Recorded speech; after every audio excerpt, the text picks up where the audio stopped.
ابوه مات، ويلا خدوا الباب وراكم. بص يا شيخ رمزي، أنا أكبر منك وتابع ليك، واديني النصيحة وهقول لك أنا ليه بايعتك وإيه اللي جاي.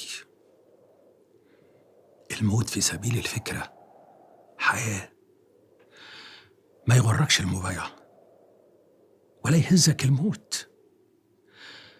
إحنا لسه فرع صغير في تنظيم كبير، ومبايعتك مبايعة داخلية لمجموعة صغيرة، وأنا عارف طموحك وهقف جنبك لآخر لحظة في عمري وأشوفك فوق كرسي الخلافة بجد.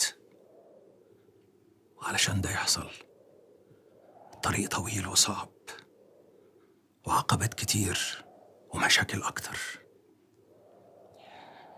الموضوع أكبر من موت ابنك،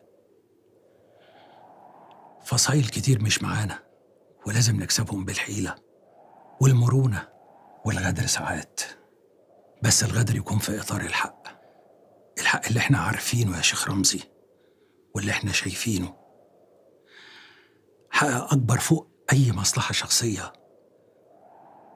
وهي لله يا صديقي، احنا سيبنا أوطاننا وبيوتنا وسكننا الغربة علشان نحقق الحلم.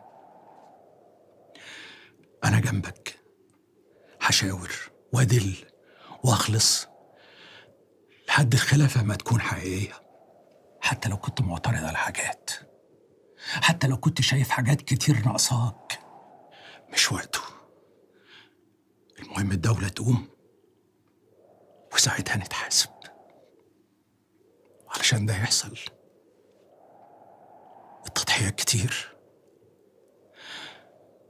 أولها فقدت ابنك في سبيل حلمك، كمل برجولة وصلابة وإيمان.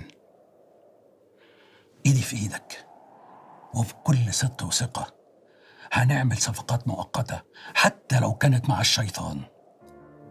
ما دام القلب عملاق من الفكرة مفيش مشكلة نعقدها ونكمل. أمريكا، إسرائيل، روسيا، الماسون،